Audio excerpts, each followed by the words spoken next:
شواو پیاوە وەکو بازرگانێکی حکوومەتی هەرێمی کوردستان هاتوو معاملە لەگەڵ خەڵکی کردووە وتوێتی من هێدەکی 100 دەفتەریم هەیە ئیش و معاملەی من نەبیجی ئایا و نە و کۆمپانیانێکە ڕۆیشتونە معاملەی من دوورە لە و معاملەی سلێمان هەڵشۆیی پارەی لە خەڵک وەرگرتووە لە 20 وەرەقەوە هەتا 4 وەر دەفتەر و 5 دەفتەر خانووی لە خەڵک وەرگرتووە باغی لە خەڵک وەرگرتووە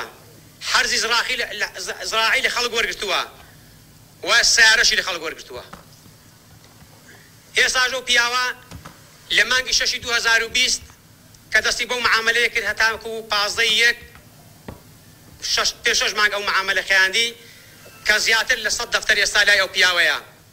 بەڵام تاکو ئێستا ئەو پیاوەکە لە 16ەوە خۆی بزر کردووە ئامادە نەبووە بۆ تەنیا سانیەکی یەکێک لەو قەرزدارانە ببینی کە دەگەڵی دانیشی قەناعەتی پێ بینی کە بەڵێ من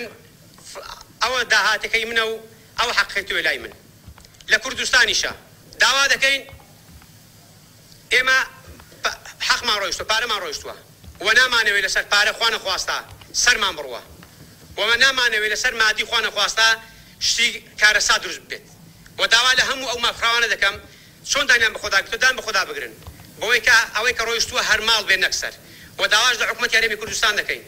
داوا لە ئیدارەی ڕاپەڕین دەکەین چکار لە سنوورەکەی ئێمەیە لە 1 ساڵدا 2 کارەسات 2 حادیسەی بە هەمان شێوە ڕوودەن ئێمە لە شەڕی داعش چەند پێشمەرگەیەکمان شەهید بوو لە پێناو خاک و وڵات بوو بەڵام ئەو بازرگانانە پوتیان پوت و ئاویان لە ناوسکی کە هیناوە دەرێ بۆیە داوایان لێ دەکەین لە ڕێی یاسا لە ڕێی قانون بدرێنە محکەمە بگرێن حیبە لە کوردستانێکی وەکو کوردستانی مەکە 4 محافەزەیە ئینسانێک ینی پارەی خەڵک بەری بەڵام بۆ 5 مانگ بزر بێت ئەمر قەبزی شێ بێ بڵێن ناگرێت من نە حکوومەتم و نەبەر پرسیشم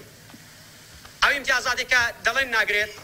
با ئیمتیازاتە و ئەو هێزە دەرتە دەستی من بە ماوەی 48 ساعتان دەیگرم لە هەر شوێنێکی بێت